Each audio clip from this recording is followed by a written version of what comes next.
নমস্কার। প্রীতি ভালো কথার আজকের এই বিশেষ পর্বে আপনাদের সকলকে স্বাগত। আমাদের মধ্যে অনেকেই আছেন যারা প্রতিদিন নিষ্ঠার সাথে ভগবানের পূজা করেন, সত্য পথে চলেন এবং কারো ক্ষতি করেন না। তবু দেখা যায় তাদের জীবনেই যেন সব থেকে বেশি সমস্যা ও কষ্টে জর্জরিত। অন্যদিকে যারা ঈশ্বরকে মানেন না বা অধর্ম করেন, তাদের আমরা অনেক সময় সুখে থাকতে দেখি। তখন মনে প্রশ্ন জাগে, হে কৃষ্ণ, যে তোমার নাম জপছে না সে শান্তিতে আছে, আর আমি যে তোমার চরণে প্রাণ সঁপেছি, আমার সাথে কেন এত পরীক্ষা? আজ এই প্রশ্নের উত্তর আমরা খুঁজব শ্রীকৃষ্ণের সেই অমোঘ বাণীর মধ্যে, যা তিনি কুরুক্ষেত্রের ময়দানে অর্জুনকে এবং বিভিন্ন সময়ে তার প্রিয় ভক্তদের শিখিয়েছেন। আজকের এই ভিডিওটি আপনার জীবনে দেখার দৃষ্টিভঙ্গি বদলে দেবে। হে কুন্তেয়, মনে রেখো, যাকে আমি সব থেকে বেশি ভালোবাসি তাকেই আমি সব থেকে বেশি পরীক্ষা করি, কারণ আমি তাকে সাধারণ মানুষের ভিড়ে হারিয়ে যেতে দিতে চাই না। কেন কাছের মানুষদের পরীক্ষা বেশি হয়? এর পেছনে 5টি গভীর কারণ রয়েছে। আপনি কি জানেন সোনা কিভাবে খাঁটি হয়? সোনাকে যখন খনি থেকে তোলা হয় তখন তাতে অনেক ময়লা বা খাদ মিশে থাকে। স্বর্ণকার সেই সোনাকে বারবার আগুনে পোড়ায়। সোনা তখন যন্ত্রণায় ছটফট করে, কিন্তু স্বর্ণকার থামে না। কেন? কারণ তিনি জানেন যত বেশি তাপ দেওয়া হবে সোনা তত বেশি উজ্জ্বল হবে। ঠিক তেমনই ভগবান তার কাছের ভক্তদের দুঃখের আগুনের মধ্যে দিয়ে নিয়ে যান, যাতে তাদের ভেতরের কাম, ক্রোধ, লোভ এবং মোহের মতো খাদগুলো পুড়ে ছাই হয়ে যায় এবং আত্মাটি উজ্জ্বল সোনার মতো খাঁটি হয়ে ওঠে। আমাদের প্রত্যেকের জীবনে সুখ এবং দুঃখ আসে আমাদের পূর্বজন্মের কর্মফল বা প্রারম্ভ অনুযায়ী। সাধারণ মানুষের কর্মফল ধীরে ধীরে ক্ষয় হয়, যার ফলে তাদের অনেকগুলো জন্ম নিতে হয়। কিন্তু ভগবান যখন কাউকে নিজের কাছের করে নেন, তখন তিনি চান সেই ভক্ত যেন দ্রুত তার সমস্ত নেতিবাচক কর্মফল ভোগ করে শেষ করে দেয়। ভগবান চান না তার প্রিয় ভক্ত আর এই মত্ত লোকে বারবার ফিরে আসুক। তাই তিনি ভক্তের ওপর একসাথে অনেক পরীক্ষা বা কষ্ট চাপিয়ে দেন, যাতে এই জন্মেই সব হিসাব চুকিয়ে দিয়ে সে মোক্ষ বা পরম ধাম লাভ করতে পারে। আমরা এই মায়া সংসারে ঘর, বাড়ি, পরিবার এবং সম্পদের মোহে অন্ধ হয়ে থাকি। ভগবান যখন দেখেন তার প্রিয় ভক্ত এই তুচ্ছ মায়ায় আটকে পড়ছে, তখন তিনি দয়া করে সেই মায়ার বাঁধনগুলো আলগা করে দেন। কখনো হয়তো ধন হানি হয়, কখনো আপনজন দূরে সরে যায়। এটি কোনো শাস্তি নয়, এটি হলো ভগবানের করুণা। তিনি আপনাকে বোঝাতে চান যে এই জগতে তোমার আপন কেউ নেই, একমাত্র আমি তোমার আদি এবং অন্ত। ইতিহাসের দিকে চেয়ে দেখুন, ভক্ত প্রহ্লাদকে ভগবানের কাছে ছিলেন না, তবু তাকে আগুনে পুড়তে হয়েছে, পাহাড় থেকে ফেলে দেওয়া হয়েছে। পাণ্ডবরা কি শ্রীকৃষ্ণের সখা ছিলেন না, তবু তাদের 12 বছর বনবাস এবং 1 বছর অজ্ঞাতবাস কাটতে হয়েছে। শ্রীকৃষ্ণ অর্জুনকে বলেছিলেন, অর্জুন, আমি যখন কাউকে সব থেকে বড় পুরস্কার দেই, তখন আমি তার কাছ থেকে সব কেড়ে নিই। আপাত দৃষ্টিতে এটি নিষ্ঠুর মনে হলো, আসলে তিনি ভক্তের হাত খালি করেন, যাতে সেই হাতে তিনি ভক্তি এবং পরমানন্দ ভরে দিতে পারেন।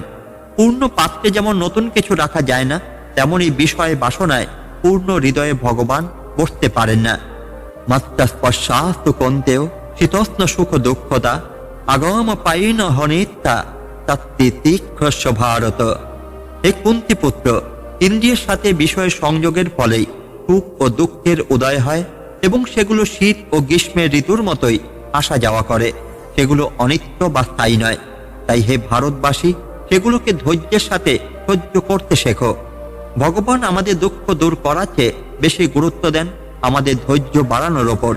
তিনি আমাদের এমন শক্তিশালী বানাতে চান যাতে কোনো ঝড়ই আমাদের বিচলিত করতে না পারে। তাই বন্ধু, যদি আপনি আজ অনেক কষ্টে থাকেন, তবে জানবেন ভগবান আপনাকে ত্যাগ করেননি, বরং তিনি আপনার খুব কাছে দাঁড়িয়ে আছেন। তিনি আপনাকে পরীক্ষা করছেন, কারণ তিনি জানেন আপনার সেই ক্ষমতা আছে এই পরীক্ষা উত্তীর্ণ হওয়ার। আপনি যখন কাঁদেন, আপনার প্রতিটি চোখে জল তিনি গণনা করেন। আপনার এই ধৈর্যই আপনাকে একদিন কৃষ্ণের পরম প্রেমের অধিকারী করবে। কষ্টের সময় শুধু একটি কথা মনে রাখবেন, ভগবান তার শ্রেষ্ঠ লড়াইগুলো কেবল তার শ্রেষ্ঠ সৈনিকদেরই লড়তে দেন। আপনার পূজা বিফলে যাচ্ছে না, আপনার ভক্তি বৃথা নয়। এই অন্ধকার কেটে যাবেই, আর সেদিন আপনি বুঝতে পারবেন যে এই দুঃখগুলো আসলে ভগবানের ছদ্মবেশী আশীর্বাদ ছিল। আমরা ভাবি, আমি তো প্রতিদিন প্রদীপ জ্বালাই, আমি তো নিরামিষ খাই, আমি তো কারো মন্দ চাই না, তবে আমার ঘরেই কেন অশান্তি, কেন আমার শরীরেই এত রোগ, কেন আমার সন্তানই আমার অবাধ্য? অন্যদিকে যে মানুষটা কোনোদিন মন্দিরে সিঁড়ি মারায়নি, সে দিব্যি সুখে আছে। তাহলে কি পূজা করে কোনো লাভ নেই? বেশি পূজা করলে কি কষ্ট কমার কথা নয়? তবে কেন ভক্তদের জীবনে ঝড়ের দাপট বেশি? আজ পরমেশ্বর শ্রীকৃষ্ণের চরণে বসে আমরা এই কঠিন দ্বন্দ্ব মেটাবো। ভিডিওটি শেষ পর্যন্ত দেখুন, কারণ আজকের পর আপনার দুঃখের সংজ্ঞা বদলে যাবে। আমাদের প্রথম ভুল ধারণা হলো পূজা মানেই ভগবানের সাথে কোনো চুক্তি বা ব্যবসা। আমরা ভাবি, আমি 10 টাকা ধূপ জ্বালালাম, ভগবান বদলে আমাকে 10 লক্ষ টাকার সুখ দেবেন। কিন্তু ভক্তি কোনো ব্যবসা নয়, ভক্তি হলো আত্মসমর্পণ। কেন ভক্তের জীবনে ঝড় বেশি? এর 4টি প্রধান কারণ। শাস্ত্র অনুযায়ী আমাদের জীবনের প্রতিটি দুঃখ হলো আমাদের এই কোনো না কোনো জন্মের সঞ্চিত পাপের ফল। ভগবান যখন কোনো সাধারণ মানুষের উপর খুশি হন না, তখন তার পাপের ফলগুলো ধীরে ধীরে অনেকগুলো জন্ম ধরে ভোগ করতে দেন। কিন্তু যখন আপনি ভগবানের একান্ত প্রিয় হয়ে ওঠেন, ভগবান চান আপনি যেন দ্রুত পবিত্র হন। যেমন একজন মা তার সন্তানের গায়ের গভীর ময়লা পরিষ্কার করতে জোরে রগড়ান, তাতে সন্তানের হয়তো একটু লাগে, কিন্তু মা জানেন এটা না করলে সন্তান পরিষ্কার হবে না। ভগবানও ভক্তের কোটি জন্মের পাপের ফল এক জন্মে ঘনীভূত করে দেন, যাতে ভক্ত এই জন্মেই সমস্ত ঋণ শোধ করে চিরতরে তার চরণে ঠাঁই পায়। নৌকা কতটা মজবুত তা শান্ত জলে বোঝা যায় না, তা বোঝা যায় উত্তাল সমুদ্রের ঝড়ে।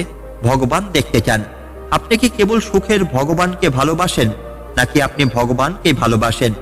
যখন সব কেড়ে নেওয়ার পরও ভক্ত বলে, প্রভু তুমি যে অবস্থায় রাখো আমি তাতেই খুশি, তখনই সেই ভক্ত ভগবানের হৃদয়ে স্থান পায়। এখন প্রশ্ন ওঠে, ভগবান কি তবে ইচ্ছে করে ভক্তদের কষ্ট দেন?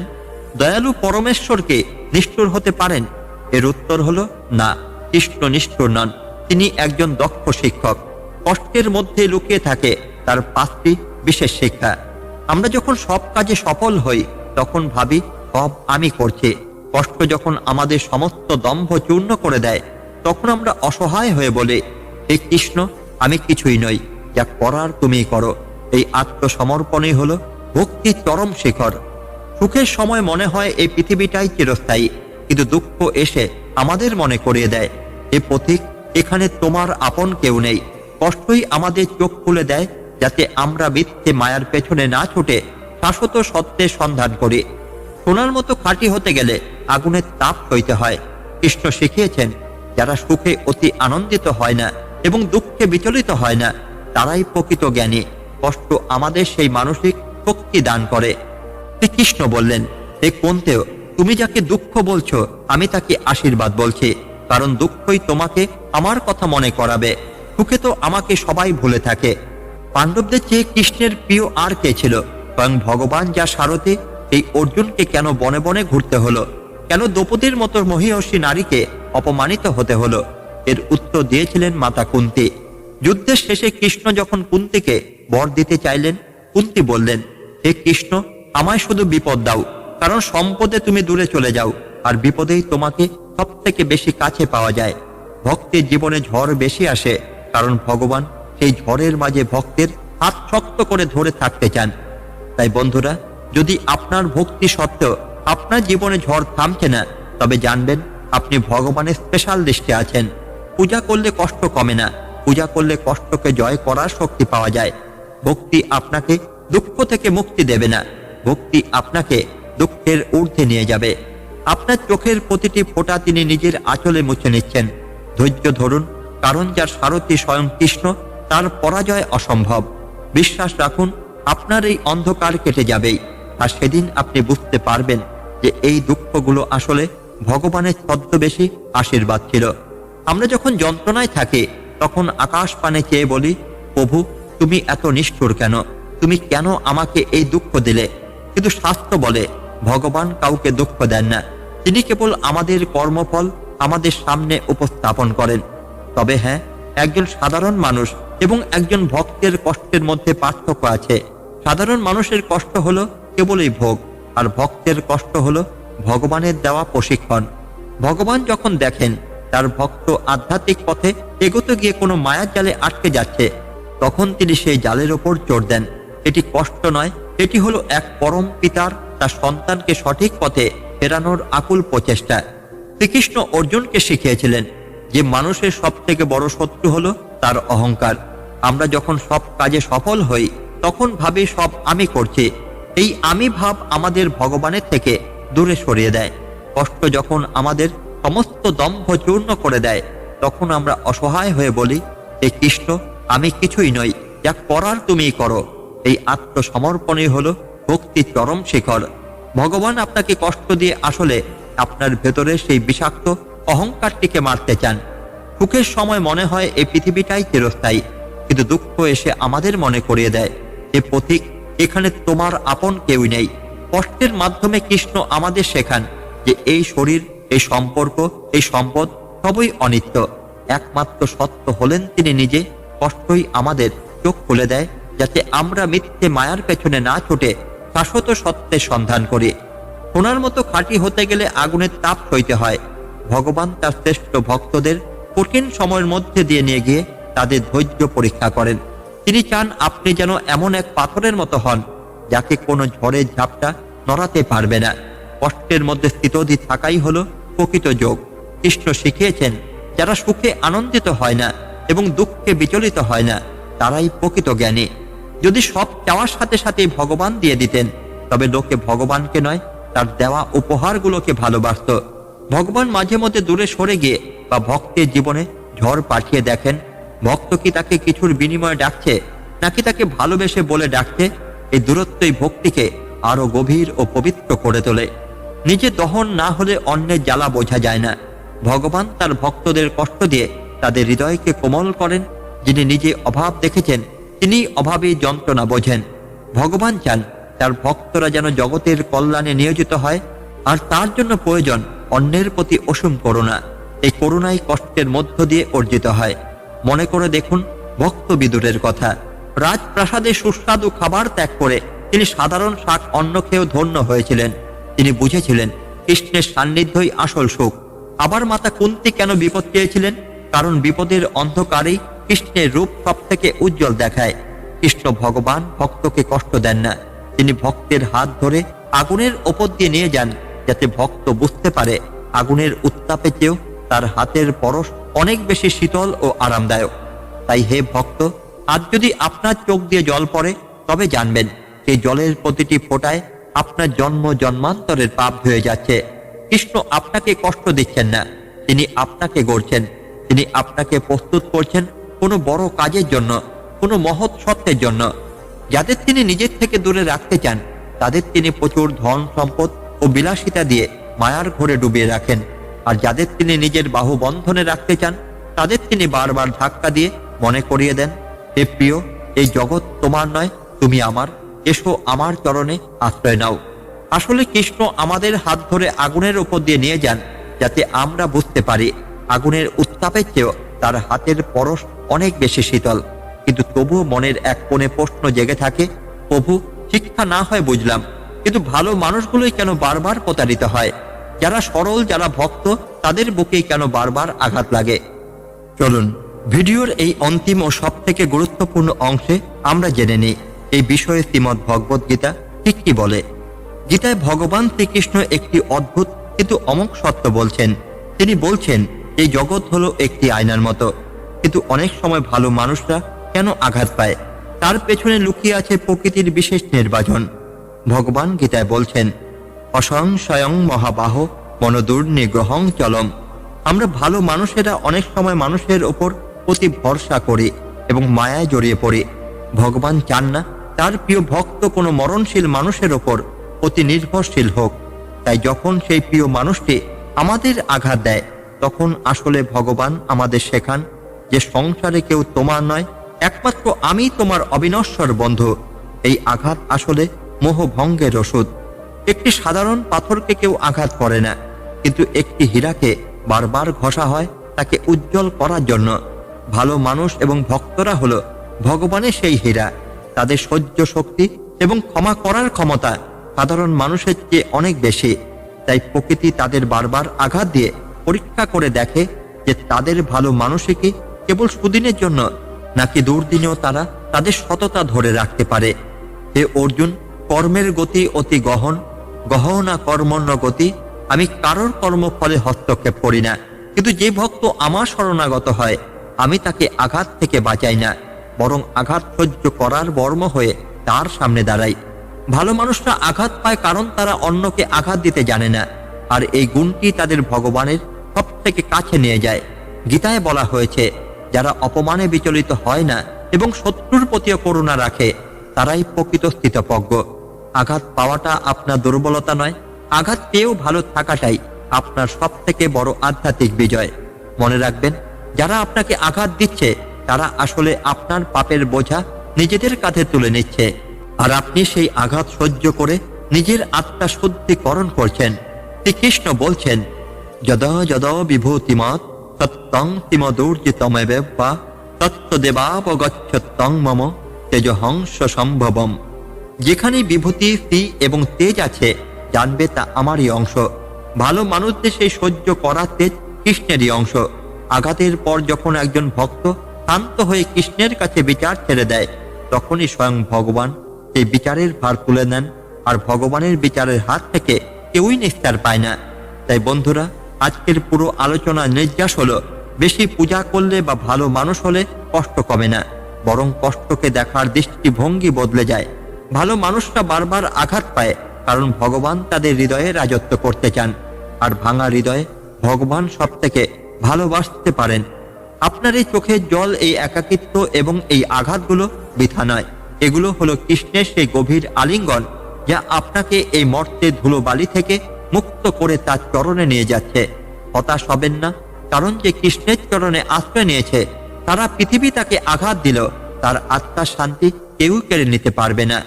কিন্তু তবুও মনে প্রশ্ন জাগে, ঈশ্বর কি তবে কেবলই দর্শক? কেন তিনি আমাদের জন্য একটু সহজ পথ তৈরি করতে পারেন না? পূজা আর ভক্তি করার পরেও কেন প্রিয় মানুষদেরই সব থেকে কঠিন পথে হাঁটতে হয়? আপনি ভেবেছেন রামায়ণে ভগবান রামচন্দ্রকে কেন 14 বছর বনে যেতে হলো? কেন সীতা মাতাকে অগ্নি পরীক্ষা দিতে হলো? কেন ভগবান শ্রীকৃষ্ণের নিজের বংশ ধ্বংস হতে দেখলেন? এর উত্তর হলো, ঈশ্বর যাকে প্রিয় বলে বেছে নেন তাকে তিনি সাধারণ মানুষের মতো সুখ দেন না, বরং তাকে দেন মর্যাদা এবং ইতিহাস। সমতলে হাঁটলে পায়ের পেশি শক্ত হয় না, পাহাড় চড়লে তবেই একজন মানুষ প্রকৃত পর্বতারোহী হয়ে ওঠে। ঈশ্বর যখন আপনাকে কঠিন পথে হাঁটান, তখন জানবেন তিনি আপনাকে কেবল একজন ভক্ত নয়, বরং একজন যোদ্ধা হিসেবে তৈরি করছেন। এই কঠিন পথই আপনার আত্মিক শক্তি বা ইনার স্ট্রেংথ বাড়িয়ে দেয়। ভগবান শ্রীকৃষ্ণ গীতায় বলছেন, যদ্দাচারতি শ্রেষ্ঠ সত্য দেবতার জন, অর্থাৎ শ্রেষ্ঠ ব্যক্তিরা যা আচরণ করেন সাধারণ মানুষ তার অনুকরণ করে। ভগবান তার প্রিয় ভক্তদের কঠিন পথে হাঁটিয়ে প্রমাণ করেন যে শত কষ্টের মাঝেও সত্য ও ধর্মের পথে অটল থাকা সম্ভব। আপনার লড়াই দেখে আরো 10 জন মানুষ বাঁচার প্রেরণা পাবে। ঈশ্বর আপনাকে এই মশাল বাহক হিসেবে বেছে নিয়েছেন। অনেকেই ভাবেন, এত পূজা করলাম তবুও তো ঈশ্বর পথ সহজ করলেন না। কিন্তু ভক্তির প্রকৃত অর্থ হলো ঈশ্বরের কাছে কষ্ট দিও না এটা বলা নয়, বরং যে কোনো কষ্ট সহ্য করার শক্তি দাও এটাই প্রার্থনা করা। শ্রীকৃষ্ণ অর্জুনকে যুদ্ধ থামিয়ে যেতেননি, বরং অর্জুনকে লড়াই করার সাহস ও জ্ঞান দিয়েছিলেন। ভক্তি আমাদের জীবনের সমস্যাগুলো মুছে দেয় না, কিন্তু সেই সমস্যাগুলো চোখে চোখ রেখে হাসার শক্তি যোগায়। ভক্তি আমাদের জীবনের সমস্যাগুলো মুছে দেয় না, কিন্তু সেই সমস্যাগুলো চোখে চোখ রেখে হাসার শক্তি যোগায়। পূজা আর ভক্তির ফল হলো এই অজেয় মানসিক শক্তি। যারা ভগবানের সব থেকে কাছে তাদের পথ কেন কঠিন? কারণ ভগবান জানেন সহজ পথে চললে মানুষ পথ ভুলে যায়, কিন্তু কঠিন পথে মানুষ প্রতি মুহূর্তে তার নাম নেয়। তিনি আপনাকে কঠিন পথে হাঁটান কারণ তিনি চান না আপনি পৃথিবীর সাধারণ ধুলোয় হারিয়ে যান। তিনি চান আপনি যেন নক্ষত্রের মতো জ্বলে ওঠেন। আপনি একা নন। আপনি যখন সেই দুর্গম পথে ক্লান্ত হয়ে থমকে দাঁড়ান, একবার হৃদয়ের গভীরে তাকিয়ে দেখুন যে ঈশ্বর আপনাকে এই কঠিন পথে নামিয়েছেন। তিনি আপনার ঠিক পাশেই আপনার হাত ধরে দাঁড়িয়ে আছেন। তিনি পথ সহজ করেননি ঠিকই, কিন্তু তিনি আপনার সাথী হয়ে এই পথ অতিক্রম করছেন। বন্ধুরা, আজ আমরা পূজা, ভক্তি আর কষ্টের এক বিশাল সত্যকে জানলাম। যদি আপনি আজ কোনো কঠিন পথের পথিক হন, তবেই জানবেন আপনি ভগবানের সব থেকে প্রিয়। ভেঙে পড়বেন না, কারণ এই পথটি আপনাকে পরমাত্মার মিলনের দিকে নিয়ে যাচ্ছে। প্রীতি ভালো কথা চ্যানেলের আজকের এই দীর্ঘ আলোচনা যদি আপনার মনে শান্তি ও নতুন করে বাঁচার শক্তি জুগিয়ে থাকে, তবে ভিডিওটি লাইক করুন, কমেন্টে আপনার মনের কথা লিখুন এবং ভক্তি ভরে একবার লিখুন হরে কৃষ্ণ। আগামী পর্বে আমরা আবারও কোনো আধ্যাত্মিক সত্য নিয়ে ফিরে আসব। ততক্ষণ ভালো থাকুন, সুস্থ থাকুন আর শ্রীকৃষ্ণের চরণে বিশ্বাস রাখুন। ধন্যবাদ। জয় শ্রীকৃষ্ণ। রাধে রাধে।